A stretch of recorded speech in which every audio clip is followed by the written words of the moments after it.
नमस्कार। आइए सुनते हैं गीता तत्व चिंतन का अगला अंक। अभी तक हमने सुना कि कैसे युद्ध क्षेत्र में शंखनाद हो चुका है। युद्ध अभी प्रारंभ नहीं हुआ है। जैसा कि आप सभी को विदित है कि यह श्रृंखला हम स्वामी आत्मानंद जी के प्रवचनों पर आधारित पुस्तक गीता तत्व चिंतन से प्रस्तुत कर रहे हैं। आज का प्रसंग है अर्जुन का मोह। आज का यह प्रवचन गीता के प्रथम अध्याय के श्लोक नंबर 20 से लेकर 30 पर आधारित है। अर्जुन का मोह। अर्जुन का श्री कृष्ण से निवेदन। अथ व्यवस्थितान् दृष्ट्वा धार्तराष्ट्रान् कपिध्वजः प्रवृत्ते शस्त्र संपाते धनुरुद्यम्य पांडवः ऋषिकेशं तदा वाक्य मिदमाह महीपते।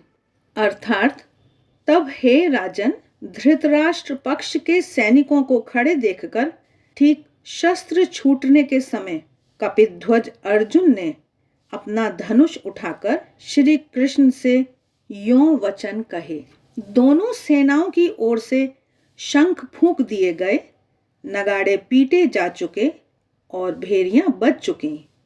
यह युद्ध आरंभ करने का संकेत है।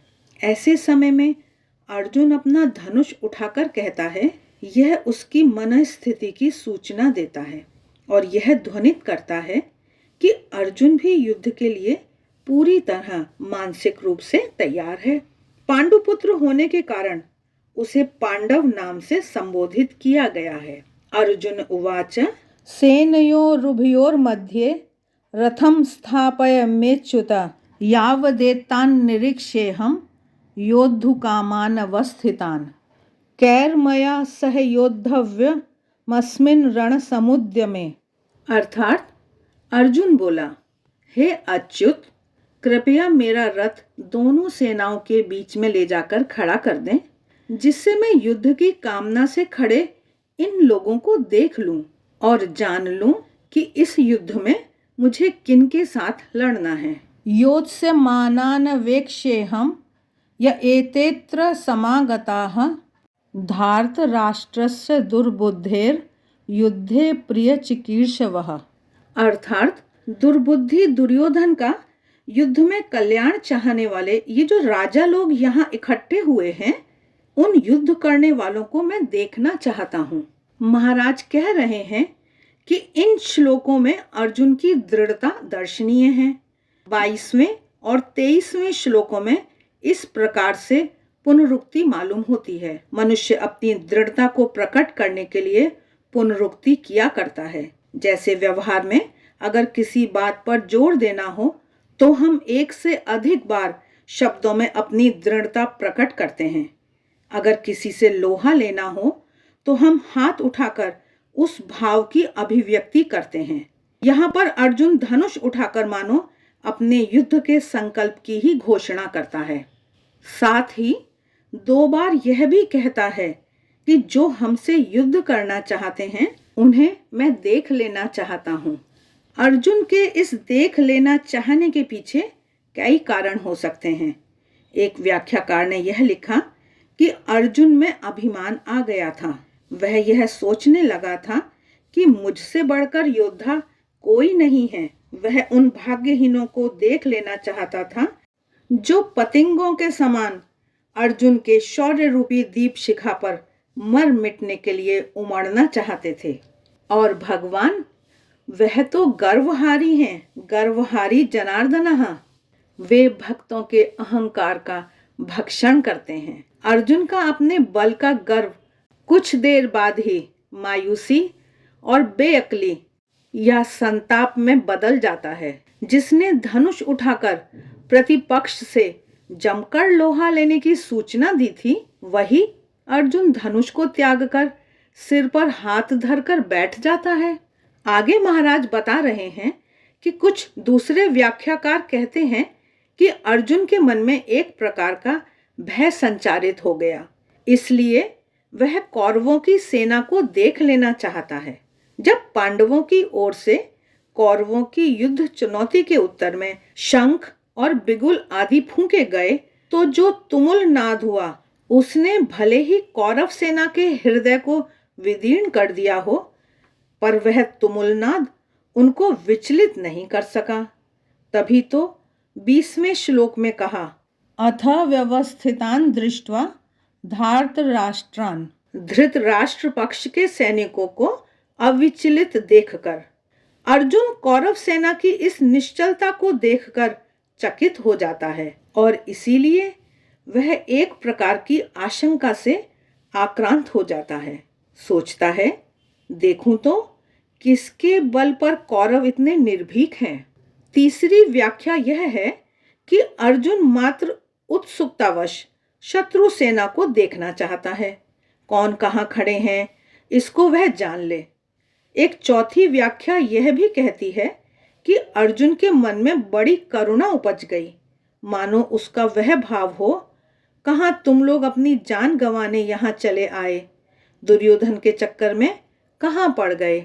ये चारों व्याख्याएं अपने अपने ढंग में सही हैं। हमारे जीवन में भी परीक्षा की ऐसी घड़ियां आती हैं जब हम अहंकार, भय, उत्सुकता या करुणा के शिकार होकर अपने कर्तव्य से डिग जाते हैं। ऐसे समय अधर्म धर्म का बाना पहनकर हमारे सामने खड़ा हो जाता है और हमें रास्ते से बहका ले जाता है। संजय उवाच एव मुक्तो ऋषिकेशो गुणाकेशेन भारत सेनयोरुभयोर्मध्ये स्थापयित्वा रथोत्तमं भीष्म द्रोण प्रमुखतः सर्वेषां च महीक्षिताम् उवाच पार्थ पश्यैतान् समवेतान् कुरुनिति। अर्थात संजय बोला, हे राजन, अर्जुन द्वारा इस प्रकार कहे जाने पर श्री कृष्ण ने उस सर्वश्रेष्ठ रथ को दोनों सेनाओं के बीच में भीष्म, द्रोण एवं सभी राजाओं के सामने ले जाकर खड़ा कर दिया और अर्जुन से कहा, पार्थ, इन इकट्ठे हुए कौरवों को देख। यहाँ अर्जुन के लिए गुणाकेश शब्द का प्रयोग किया गया है। गुणाकेश के दो अर्थ होते हैं, गुणाका जमा ईश और गुणा जमा केश। गुणाका का अर्थ है निद्रा या आलस्य और गुणा का तात्पर्य होता है गूढ़ या घने। इस प्रकार एक अर्थ है नींद या आलस्य का स्वामी, अर्थात वह जिसने नींद और प्रमाद को जीत लिया हो। दूसरा अर्थ है जिसके केश घने हों। महाभारत के वन पर्व में प्रसंग आता है कि अर्जुन ने बड़ी कठोर तपस्या करते हुए निद्रा को जीत लिया था। 1 मास तक वे 3-3 रात के बाद केवल फलाहार करके रहे। दूसरे मास को उन्होंने पहले की अपेक्षा दूने समय पर अर्थात 6-6 रात के बाद फलाहार करके व्यतीत किया। तीसरा महीना 15-15 दिन में भोजन करके बिताया। चौथा महीना आने पर पांडुनंदन महाबाहु अर्जुन केवल वायु पीकर रहने लगे। वे दोनों भुजाएं ऊपर उठाए बिना किसी सहारे के पैर के अंगूठे के अग्रभाग के बल पर खड़े रहे। इस प्रकार उन्होंने सारा आलस्य और प्रमाद जीत लिया तथा निद्रा उनके वश में हो गई।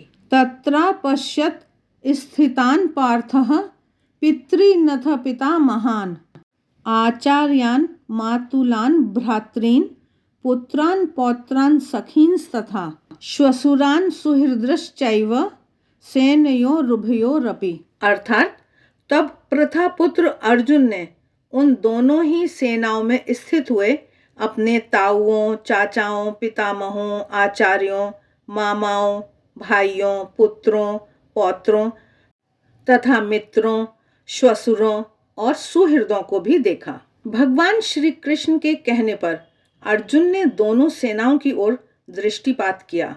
उसकी आंखों में एक विचित्र ही दृश्य उपस्थित हुआ।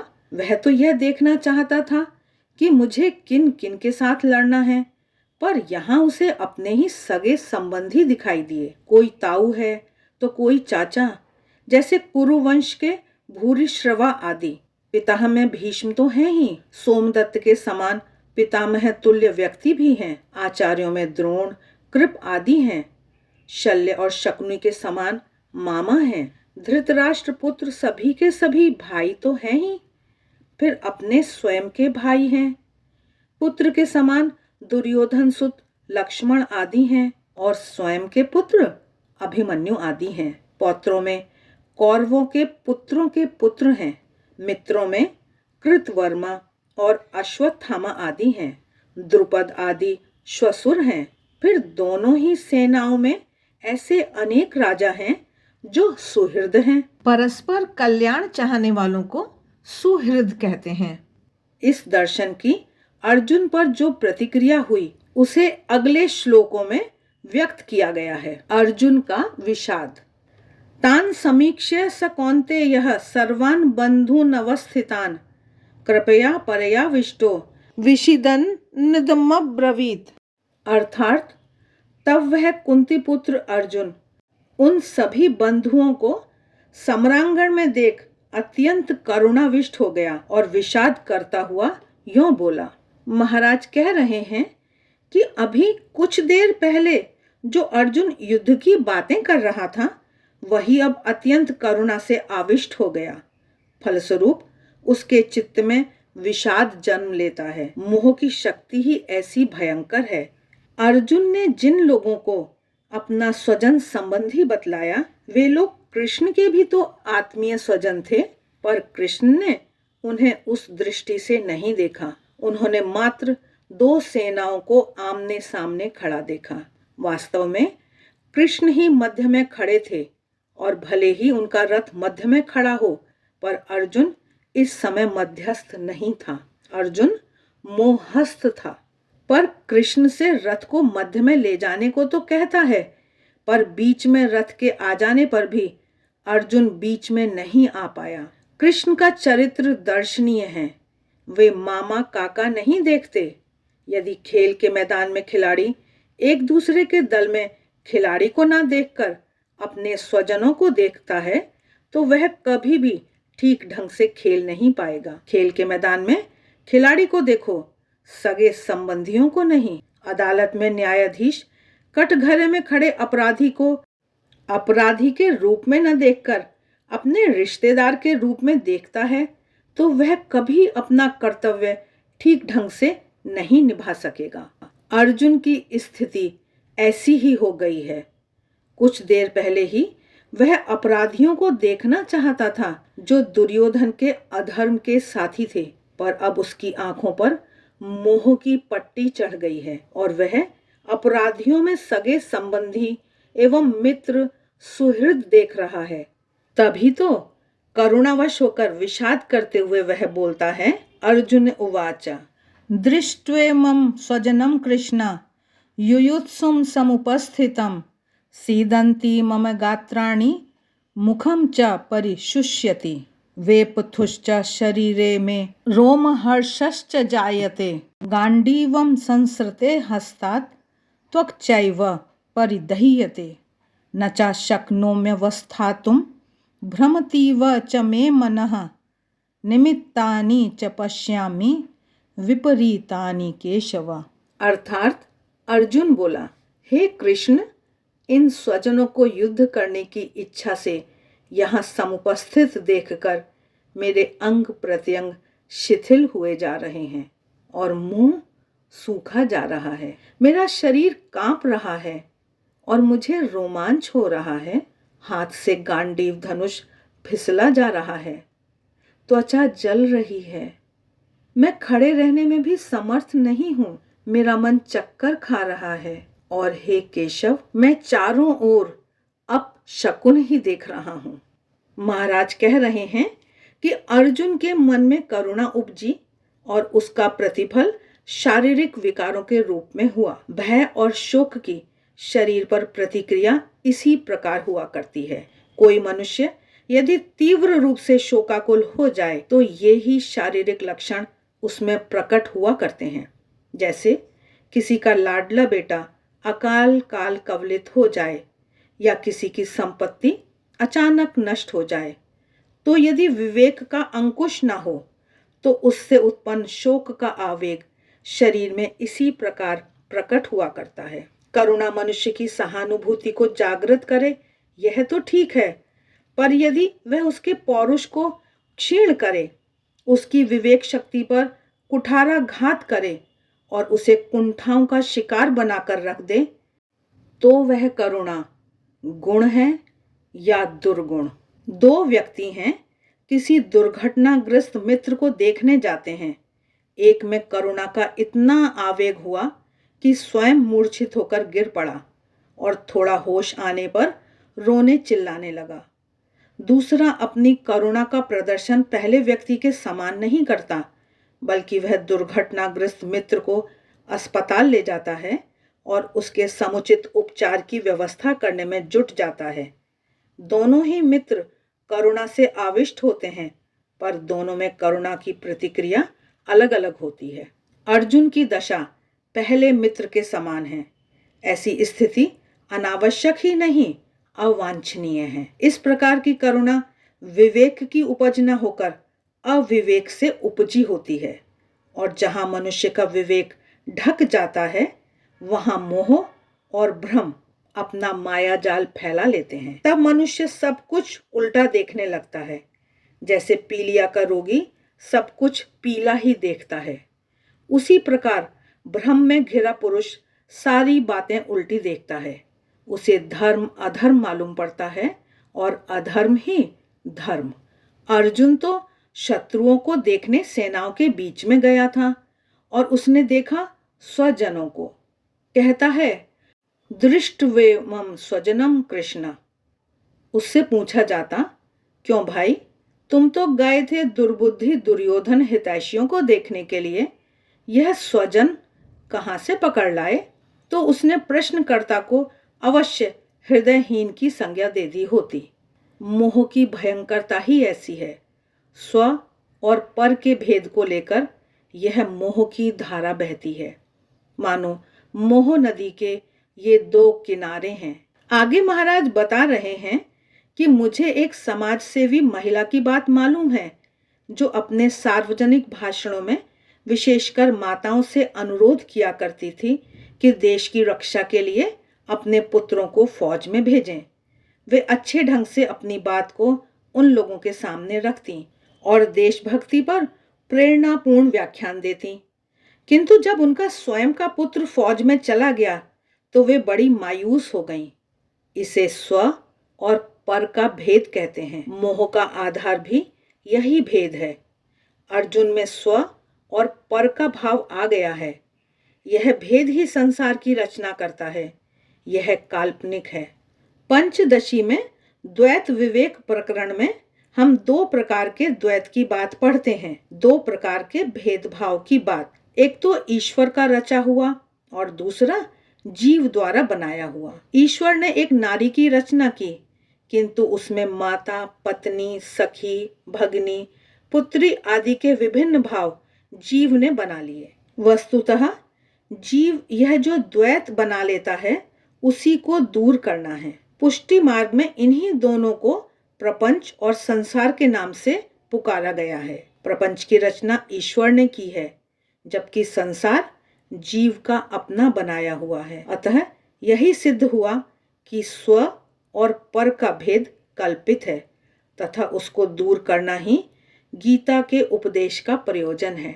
अर्जुन के मोह का यह प्रवचन अभी पूर्ण नहीं हुआ है। शेष हम अगले अंक में प्रस्तुत करेंगे। आशा है आपको यह प्रवचन अच्छा लग रहा है। देवाक्षर को सब्सक्राइब करें, मित्रों के साथ शेयर करें। मिलते हैं फिर, तब तक देखते रहिए देवाक्षर। आप सभी का बहुत बहुत धन्यवाद।